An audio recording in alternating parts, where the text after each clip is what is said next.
Hello guys, एक बार फिर से स्वागत है आपका हमारे यूट्यूब चैनल फार्मेसी विद अभी में। आज हम लोग फिर से स्टार्ट करने जा रहे हैं हॉस्पिटल एंड क्लिनिकल फार्मेसी। आज हम लोगों का चैप्टर 2 है, लेक्चर नंबर 3 है। ये हमारा लास्ट टॉपिक है किसका, चैप्टर 2 का। तो आज हम लोग इसमें पढ़ेंगे इन्फेक्शन कंट्रोल कमेटी।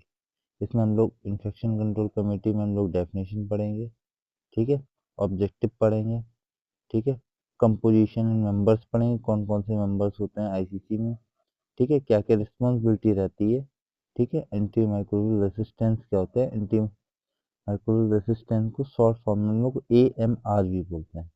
थोड़ी इसकी डेफिनेशन में हम लोग पढ़ेंगे। उसके बाद हम लोग जानेंगे रोल क्या क्या रहते हैं फार्मासिस्ट के AMR में। तो जैसे कि इन्फेक्शन, जैसे एक वर्ड आता है इन्फेक्शन, तो वैसे अपना एक टॉपिक घूम जाता है कहाँ, हॉस्पिटल की तरफ। आप लोग सभी लोग हॉस्पिटल गए होंगे,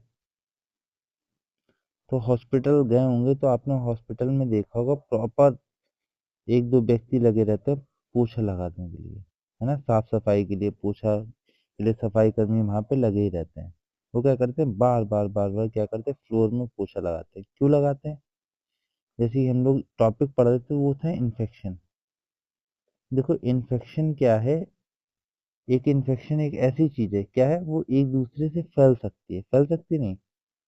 तो इन्फेक्शन को कंट्रोल करने के लिए क्या करते हैं, एक कमेटी बनाई गई है जो क्या करती है, इन्फेक्शन को प्रिवेंट करने का काम करती है।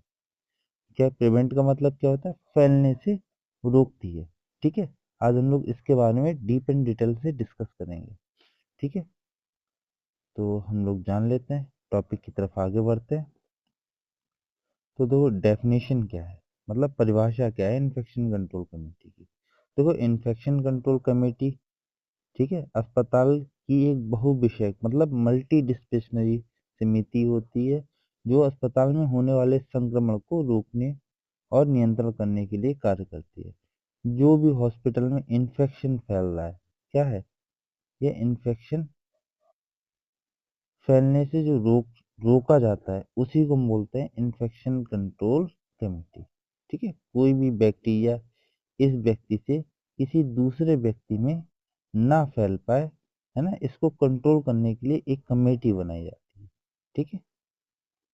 तो इसके क्या क्या उद्देश्य रहते हैं, तो सबसे पहला हम लोगों का जो पहला मेन उद्देश्य रहता है, इन्फेक्शन कंट्रोल के मूल सिद्धांतों को समझाना कि इन्फेक्शन कंट्रोल होता है, ठीक है, कि कैसे इन्फेक्शन फैलता है, इसके सिद्धांतों को बताना। जैसे कि मान लो आपके हॉस्पिटल में एक टीबी का पेशेंट आया, तो टीबी वाले पेशेंट को तुम लोग क्या एडवाइस देते हो कि भाई मास्क लगा के रहो।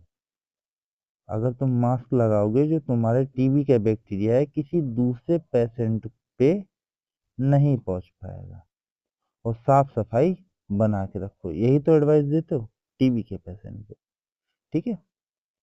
तो मतलब क्या है, कोई भी इन्फेक्शन कंट्रोल है उसके मूल सिद्धांतों को समझाना, ठीक है। दूसरा ऑब्जेक्टिव रहता है तुम्हारा, कमेटी के उद्देश्य को नोसोकोमियल जो इन्फेक्शन हॉस्पिटल से फैलता है, इन्फेक्शन को प्रिवेंट करना, और मेडिकल स्टाफ व आईसीसी के हेड को जागरूक करना। देखो नोसोकोमियल क्या है, एक देखो बैक्टीरिया है, ठीक है, एक वायरस है जो ज़्यादातर न्यू बॉर्न बेबी को जल्दी से लग जाता है, ठीक है। नोसोकोमियल एक बैक्टीरिया है जो क्या है, बहुत जल्दी से अफेक्ट करता है, ज़्यादातर कहाँ, हॉस्पिटल में ही बहुत अफेक्ट करता है, ठीक है। अगला क्या है, इन्फेक्शन से बचने के लिए व बचाव करने के लिए हॉस्पिटल में क्या लगाई जाती है, SOP।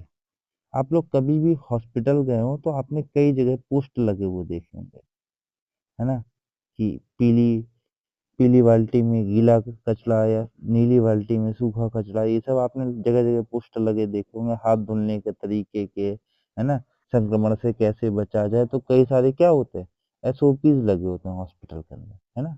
SOP को क्या बोलते हैं, स्टैंडर्ड ऑपरेटिंग प्रोसीजर, ठीक है।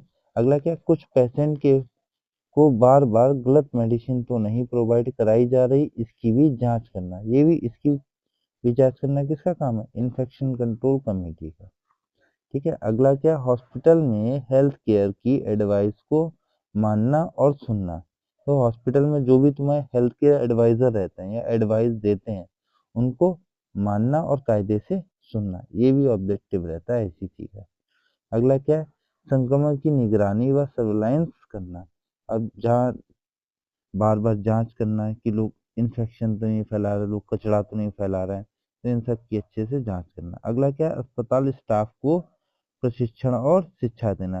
मतलब जो भी हॉस्पिटल में स्टाफ रहेगा, है ना, उसको अच्छे से जागरूक करना, लोगों को शिक्षा देना है, लोगों को बताना कि ऐसे से ना करो, इन्फेक्शन फैल सकता है। तो इन सब चीज़ों के बारे में डीप एंड डिटेल से बताना। अगला क्या है, स्वास्थ्य सेवाओं की गुणवत्ता में सुधार करना। जैसे हेल्थ से रिलेटेड कोई भी इशू आ रहा है ना, इन्फेक्शन बहुत ज़्यादा कॉज हो रहा है, साफ सफाई नहीं हो रही, इन सब चीज़ों के बारे में लोगों को बताना, है ना, अपनी बात इधर से उधर शेयर करना। ठीक है। नेक्स्ट हम लोग जानते हैं क्या होता है composition and members of ICC. तो कौन कौन से मेंबर्स रहते हैं आईसीसी के अंदर, इन्फेक्शन कंट्रोल कमेटी के अंदर कौन कौन से मेंबर्स होते हैं। तो सबसे पहला मेंबर्स होता है ए चेयरपर्सन, ठीक है, जिसको हम क्या बोलते हैं, मेडिकल सुपरिटेंडेंट भी बोलते हैं, उसे डायरेक्टर भी बोलते हैं। तो एक सुपरिटेंडेंट या एक चेयरपर्सन होना चाहिए आपको हॉस्पिटल में, आईसीसी इन्फेक्शन कंट्रोल कमेटी में एक चेयरपर्सन, ठीक है, एक सुपरिटेंडेंट यहाँ पे होना चाहिए। अगला क्या होना चाहिए, एक चीफ इन्फेक्शन कंट्रोल या इन्फेक्शन कंट्रोल ऑफिसर भी तुम्हारा हॉस्पिटल में होता है। किसके अंदर होता है, आईसीसी के अंदर, इन्फेक्शन कंट्रोल कमेटी के अंदर। अगला क्या होता है, committee team person and microbiology या माइक्रोबायोलॉजिस्ट डिपार्टमेंट से होना चाहिए आपकी, किसमें, आईसीसी की कमेटी में। ये मेंबर भी होना चाहिए, कौन से होना चाहिए, माइक्रोबायोलॉजिस्ट होना चाहिए। अगला क्या है, ये चीफ क्लिनिकल डिपार्टमेंट हेड, ठीक है, ये क्या होना चाहिए, ये चीफ ऑफ क्लिनिकल डिपार्टमेंट होना चाहिए, जो जांच कर सके कि कौन सा बैक्टीरिया ज्यादा हॉस्पिटल के अंदर फैल रहा है। ठीक है, एक मेंबर ये भी होना चाहिए। अगला तुम्हारा एक होना चाहिए फार्मासिस्ट, ठीक है, इसकी कमेटी में एक फार्मासिस्ट होना चाहिए, और एक होना चाहिए तुम्हारी चीफ नर्स। अगला क्या होना चाहिए, head of the maintenance and clinical department से भी तुम्हारा एक बंदा होना चाहिए, जो चीजों को अच्छे से मेंटेन करे, वो बंदा भी आपके इसमें होना चाहिए। अगला क्या है, director of central steel supply department. जैसे जो स्टेल सब्सटेंस रहते हैं, जैसे डिसइंफेक्टेंट हो गया, है ना, आईवी फ्लूइड्स अगर हो, ये सब चीजें भी प्रोवाइड करने वाला भी एक मेंबर यहाँ पे हेड होना ही चाहिए। ठीक है। नेक्स्ट हम लोग जानते हैं क्या क्या रिस्पॉन्सिबिलिटीज रहती हैं, क्या क्या फंक्शंस रहते हैं आईसीसी के। तो सबसे पहला जो फंक्शन रहता है, एसओपी तैयार करना चाहिए। एसओपी का मतलब कैसे कैसे लोगों को इन्फेक्शन से बचना चाहिए, साफ सफाई कैसे रखनी चाहिए, तो ये सब एसओपीज लगी रहती हैं, तो ये सब तैयार करानी चाहिए। ठीक है। अगला क्या है, जगह जगह इन्फेक्शन से बचने के लिए बोर्ड लगाने चाहिए। ठीक है, इन्फेक्शन से कैसे कैसे बच सकते हैं, तो इन सब चीज़ों के भी बोर्ड लगने चाहिए आपके हॉस्पिटल में।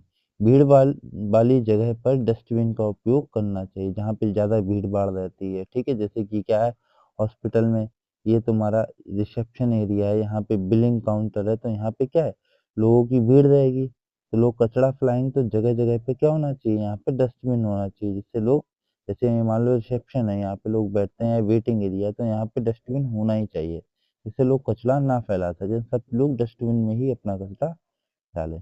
ठीक है, डस्टबिन का उपयोग करना चाहिए।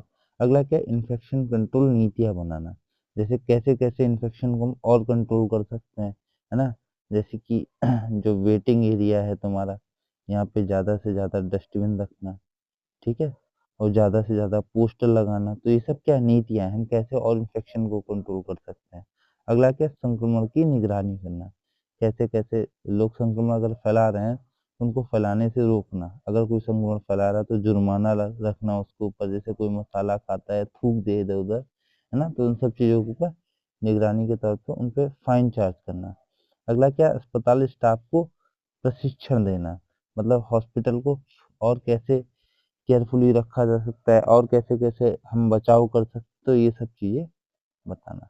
अगला क्या, एंटी माइक्रोबियल रेसिस्टेंस। देखो, एंटी माइक्रोबियल रेसिस्टेंस सीधा सीधा समझो क्या होता है, जैसे एक ये कोई व्यक्ति है, क्या है, एक ये पर्सन है, ठीक है, ये लगातार कोई एंटीबायोटिक खा रहा है, सही गलत, बहुत अच्छी एंटीबायोटिक खा रहा है, या बहुत गलत एंटीबायोटिक खा रहा है, या मान लो रॉन्ग एंटीबायोटिक इस पर्सन ने खा ली। अब क्या है, कोई एंटीबायोटिक इसके ऊपर काम नहीं कर रही, ये इस एंटीबायोटिक से रेसिस्ट हो गया है, अब इसको कोई भी एंटीबायोटिक क्या है, इसके ऊपर काम ही नहीं करेगी, रेसिस्ट हो चुका है। तो उन सब चीज़ों का ध्यान रखना। जैसे मान लो कोई एक व्यक्ति है, मान लो ये एक व्यक्ति है, ये डेली शराब पीता है, क्या करता है, ड्रिंक करता है, ठीक है, ये क्या करता है, डेली ड्रिंक करता है। तो एक टाइम के बाद इसके ऊपर कोई भी ड्रिंक काम नहीं करेगी, समझे। तो ये क्या हो जाएगा, उस ड्रिंक का रेसिस्ट हो जाएगा, क्या हो जाएगा, इसके ऊपर वो ड्रिंक कोई भी काम नहीं करेगी। समझ में आया। तो एंटी माइक्रोबियल रेसिस्टेंस का तो एंटी माइक्रोबियल रेसिस्टेंस तब होता है जब जीवाणु या सूक्ष्मजीवी दवाओं या प्रतिरोध रोधक बन जाएं और दवा असर करना बंद कर देती है। जैसे मान लो एक व्यक्ति लगातार कोई एक एंटीबायोटिक खाते रहे, ज्यादा एंजीमें खा ले, खूब खाए, तो एक समय ऐसा आएगा वो एंटीबायोटिक उस व्यक्ति के ऊपर वर्क करना बंद कर देगी। तो इसी को हम बोलते हैं एंटी माइक्रोबियल रेसिस्टेंट। क्लियर। फिर समझो एक बार, मैं फिर समझाता हूँ। जैसे मान लो ये पर्सन है और ये एक दवाई कई सालों से खा रहा है, ठीक है, एक समय ऐसा आएगा इस व्यक्ति के ऊपर ये वाली दवा काम नहीं करेगी। तो ये जो व्यक्ति है इस दवा का कैसा हो गया, रेसिस्ट हो गया, इस व्यक्ति के ऊपर ये वाली दवा काम नहीं करेगी। तब इसको क्या करना पड़ेगा, हम लोगों को दूसरी कोई दवा देनी पड़ेगी, तब जाके इस व्यक्ति के ऊपर वो दवा काम करेगी। तो एक दवा से वो रेसिस्ट हो गया है, इसी को हम बोलते हैं एंटी माइक्रोबियल रेसिस्टेंस। समझ में आया हो तो लाइक करना, शेयर करना, सब्सक्राइब करना। ठीक है, ये हमारा लास्ट टॉपिक है ना, चैप्टर 2 का। तो ये भी आज खत्म हो जाएगा, फिर हम लोग चैप्टर 3 पढ़ेंगे, ऐसे धीमे बढ़ते रहेंगे। ऐसे जल्दी से जल्दी सिलेबस खत्म करने के बाद हम लोग बहुत इंपॉर्टेंट क्वेश्चन निकालेंगे, इसमें पढ़ाएंगे डेली। और डेली कोशिश करेंगे आपसे पूछ सकें हम कि आप क्या आगे पढ़ रहे हैं। जितना आप आगे पढ़ेंगे, है ना, उतना आपके लिए इजी रहेगा। मेन एग्जाम में ये क्वेश्चन कभी कभार आ जाता है, जैसे कि इसकी क्वेश्चन पे यही पूछ लेता है आईसीसी क्या होता है, फुल फॉर्म आईसीसी पूछ लेगा, है ना। एंटी माइक्रोबियल रेसिस्टेंस की एएमआर की फुल फॉर्म पूछ लेता है। तो ये सब फुल फॉर्म क्या आपको याद रखनी पड़ेंगे, ठीक है। तो अब हम लोग पढ़ते हैं क्या क्या रूल रहते हैं फार्मासिस्ट के प्रिवेंटिंग एएमआर को। तो सबसे पहला क्या है, रीजनल यूज ऑफ एंटीबायोटिक। मतलब जो एंटीबायोटिक ज़्यादा रीजनल है उन्हीं एंटीबायोटिक का यूज़ करना चाहिए। तो हमने दोनों लैंग्वेज में लिखा है, हिंदी इंग्लिश में। Pharmacist ensure the correct selection rules and duration of antibiotic. जो फार्मासिस्ट होता है वो एकदम सही दवा, सही मात्रा और सही अवधि सुनिश्चित करता है। अगर कोई व्यक्ति इससे ज़्यादा या कम लेता है तो उस व्यक्ति को क्या हो सकता है, नुकसान दे सकती है। समझ में आया एंटीबायोटिक। अगला क्या है, एंटीबायोटिक स्टेपशिप प्रोग्राम, इसको हम एएसपी भी बोलते हैं। The activity of participation the antibiotic stewardships and prevention the most of antibiotic. तो एंटीबायोटिक का जो प्रोग्राम है वो भाग लेकर गलत उपयोग को रोकता है। जैसे कि कोई भी दवा है, कोई गलत अगर एक्शन कर दी, उस चीज़ों को रोकना, ये इसका प्रोग्राम। ये भी फार्मासिस्ट का काम होता है। जैसे कोई भी व्यक्ति अगर कोई गलत एंटीबायोटिक खा रहा है, ठीक है, या कोई गलत एंटीबायोटिक लेने लगे, तो उसको रोकना, उसको सही एडवाइस करना। अगला क्या है, प्रिस्क्रिप्शन रिव्यू। मतलब प्रिस्क्रिप्शन रिव्यू से सीधे ही समझ में आ सकता है आपको कि कोई भी प्रिस्क्रिप्शन हो उसका रिव्यू करना, है ना। Check prescription for a drug interaction and duplicate of incorporated therapy. अगर कोई प्रिस्क्रिप्शन में कोई गलत दवा ले रहा है या दोहरी दवा ले रहा है तो उसकी जांच करना। जैसे कि ये कोई प्रिस्क्रिप्शन में अगर कोई गलत एंटीबायोटिक या कोई गलत दवा लिख गई है, वो चेक करना। या कोई दवा दोबारा लिख गई है ना, या कोई ऐसी दवा लिख गई है जैसे कि ये ड्रग ए है ना, ये ड्रग बी है, ये इन दोनों दवाओं को अगर एक साथ खाओगे तो ये क्या कर जाएगी, नुकसान कर जाएगी। क्या करेगी, ये आपको नुकसान पहुंचा सकती है। तो ऐसी दवा का रिव्यू करना, है ना, कि ये कोई गलत दवा तो नहीं पहुंची, इस चीज को चेक करना। अगला है तुम्हारा एजुकेशनल अवेयरनेस। मतलब शिक्षा के प्रति लोगों को जागरूक करना। Educated doctors, commoners and patient about the proper antibiotics use. जैसे डॉक्टर होगी, नर्स है ना, वो मरीजों को एंटीबायोटिक का सही उपयोग के बारे में क्या करता है, जागरूक करता है, बताता है ये है एंटीबायोटिक, ऐसे आपको खानी है, ये एंटीबायोटिक सही है, ये एंटीबायोटिक आपके ऊपर अच्छी काम करेगी, तो इसके प्रति क्या है, जागरूकता फैलाना। ठीक है। अगला क्या है, इन्फेक्शन कंट्रोल प्रैक्टिसेस, मतलब संक्रमण से कैसे नियंत्रित करेंगे उन चीजों के बारे में बताना है। जैसे promote of handle hygiene, sterilization and aseptic technique, मतलब हाथों को स्वच्छ, हाथों की स्वच्छता बनाए रखना है ना। स्टरलाइजेशन और स्वच्छ तकनीकों को बढ़ा देना, मतलब किस तरीके से हम लोग हाइजीनिक रह सकते हैं, है ना, कैसे ज़्यादा हम लोग स्वच्छ रह सकते हैं, इन सब चीज़ों के बारे में अच्छे से बताना है। Thank you for watching. Video अच्छा लगा और ज़्यादा से ज़्यादा शेयर करो, और वीडियो को पूरा वॉच किया करो आप लोग, है ना। ठीक है, थैंक यू सो मच।